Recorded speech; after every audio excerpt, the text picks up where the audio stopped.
The doctor was in. He agreed to talk to me about the case. I don't know anyone named Orrin Quest, Mr. Marlowe. I can't imagine any reason in the world why a person of that name would say he was in my house. Hiding out. From what? From some guys that might want to stick an ice pick in the back of his neck. It was you who sent the police here, wasn't it? It was you who called up and asked if I knew Clausen. I said I did not. Yeah, I know you did. I didn't quite believe you. The police have been here, Mr. Marlowe. A certain Lieutenant Maglashan. Shall I call him? I could confront him with how much I knew, show him how far he was implicated, or I could play my cards closer to my chest, try to get him to let something slip.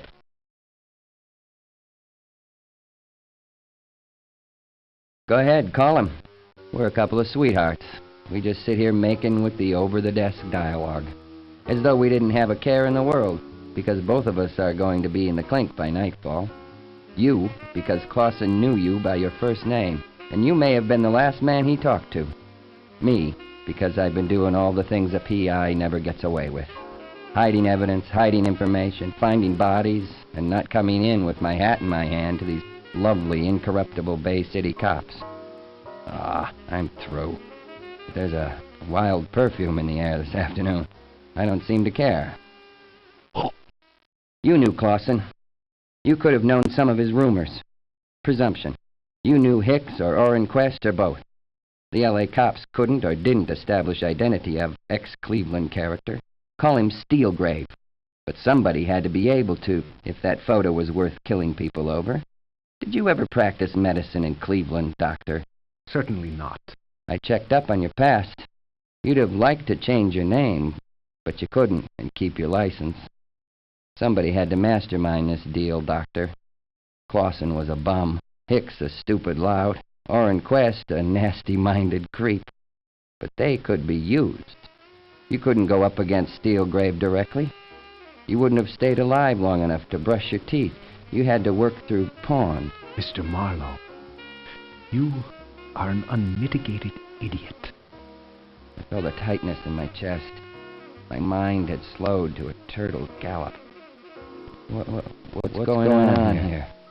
Been dumb, haven't I? A little potassium hydrocyanide.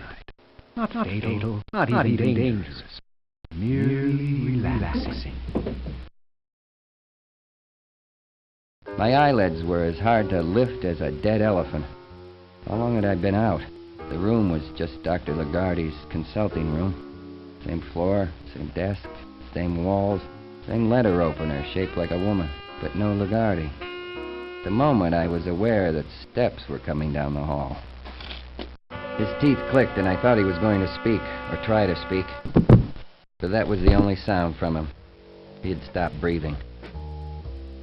Something happened to his face, the smoothing out, the going back over the years to the age of innocence, all of which was very silly, because I knew damn well that Orrin Quest had not been that kind of boy.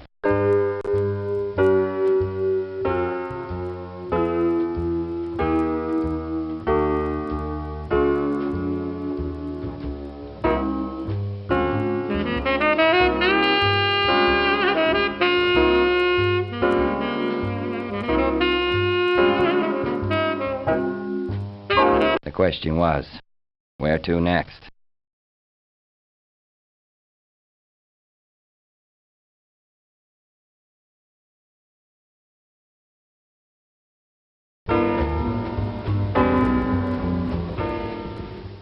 The Dancers Club was quiet.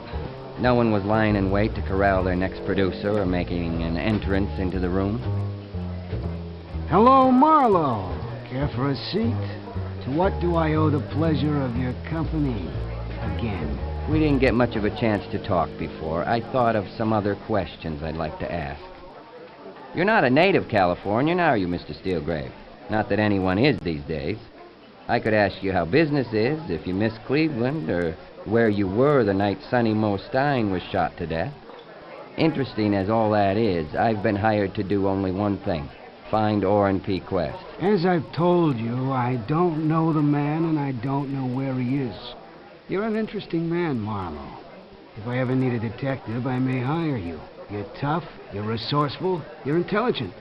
But it remains to be seen if you have common sense. A few phone calls could put you out of business. It doesn't take much to get your license suspended. A few tips to the police regarding your whereabouts during 2 brutal ice-pick murders could cause you a problem. Dominic! Leave it alone, Marlowe. Back off. Accidents can happen. You don't want to become a statistic, do you? Dominic, this is Mr. Marlowe's last visit to our club. He won't be coming back. Escort Mr. Marlowe to his car. Dominic had grinned while he twisted my arm and escorted me to my car. He whispered in my ear that he enjoyed his work, and the boss had promised him that if I showed up again, he could work on me. The gas gauge was far from empty, and the question now was, where to next? Attention all cars. Pick up Philip Marlowe. He's wanted for questioning in connection with the shooting of Orrin Quest.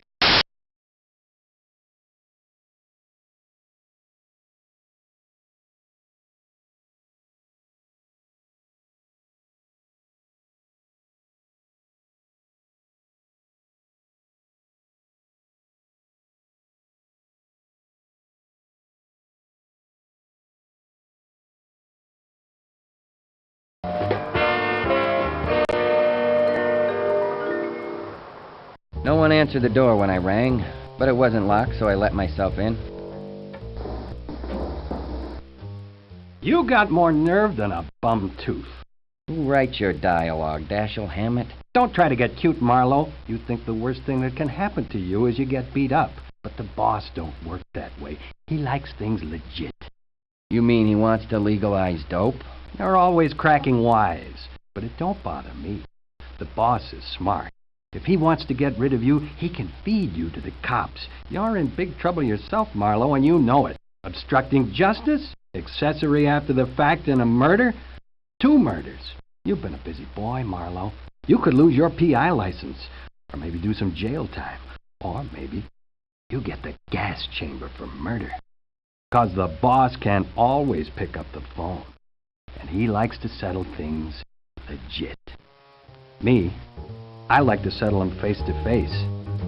I told you me and a boy or two would settle up one day. Steelgrave had done his homework on me. He knew I had crossed over the line on this case. I wasn't exactly working within the law. And if I got called on it, I could lose my license or even wind up in jail. The question now was, where to next?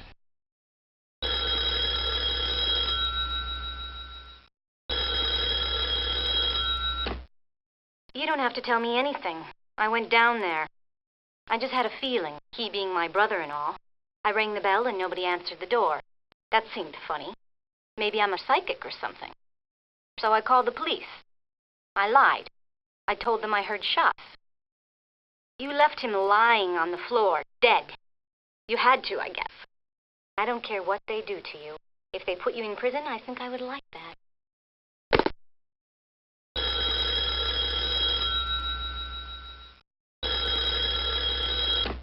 Hello? Philip Marlowe? This is Desk Sergeant Duggan. Detective French would like to speak to you.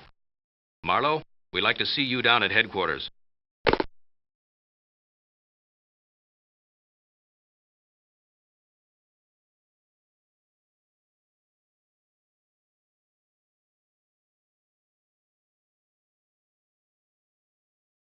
Now, if you're in the mood, you could start at the beginning and give us all the stuff you left out yesterday. Don't try to sort it out, just let it flow natural. And this statement is to be voluntary, without coercion? Some guys are more voluntary than others. This is Lieutenant Moses McGloshin of the Bay City Police Department. He don't like you any better than we do. So you're the sweetheart that phoned in about crossing. You're right handy with a payphone, ain't you, sweetheart? When I ask a question, I get answered. I'm talking to you, sweetheart. What makes you Bay City cops so tough? You pickle your nuts in salt water or something? I came down here to get some cooperation. You'll get cooperation. Just don't try to steal the scene with that 1930 dialogue. Ask the questions. If you don't like the answers, you can book me. If you book me, I get to make a phone call. If we book you. But we don't have to. We can ride the circuit with you. Strictly speaking, it wouldn't be legal, like you do a few things which you hadn't ought to do. Would you say you were legal in this picture? No. Ha! You got a client to protect? Maybe. You mean you did have a client? She ratted on you. Name's Orpha Quest. It's time you talk to us, Marlowe, don't you think? I was in a tough spot. I didn't have many choices. I could tell the cops just the facts as I knew them, without incriminating myself. Or I could try to deliberately mislead them just enough so that the subject of the photos and blackmail and Mavis Weld never entered the picture.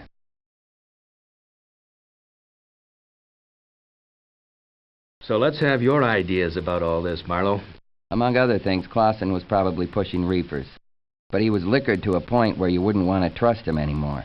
Suppose it was so. What's it got to do with Quest? Suppose Quest tried to put the bite on somebody and threatened to go to the police. Quite possibly all 3 murders are connected with his reefer gang. That don't jibe with Quest having the ice pick. They might be standard equipment around Doc Lagarde's house. Got anything on him? Not so far. What do you make of him? He didn't kill me. Probably he didn't kill anybody. He used to practice in Cleveland. He must have had his reasons for hiding out in Bay City. Probably an abortionist. I've had my eye on him for some time. Which eye? Probably the one he didn't have on Idaho Street. You boys think you're so goddamn smart. Just the same, I like that reaper angle. It might cut down my work considerable. I'm looking into it right now. If you were guessing, Marlowe, what would you guess they were looking for in that room at the Van Nuys? A claim check for a suitcase full of weed. When I talked to Hicks down in Bay City, he wasn't wearing his muff. But he was wearing it on the bed at the Van Nuys. Wouldn't be a bad place to stash a claim check. Quite an idea. How came Dr. Lagarde to mention Cleveland to you? I took the trouble to look him up. A doctor can't change his name if he wants to go on practicing. The ice pick makes you think of Weepy Moyer. Weepy Moyer operated in Cleveland. Sonny Moe Stein operated in Cleveland. And always with these gangs, there's a doctor in the background. Pretty loose connection. Would I do myself any good if I tried to tighten it up? Let's break this off. Go out and square things up. McGloshin brought you a rain check. Use it. Would it be all right if I don't leave town?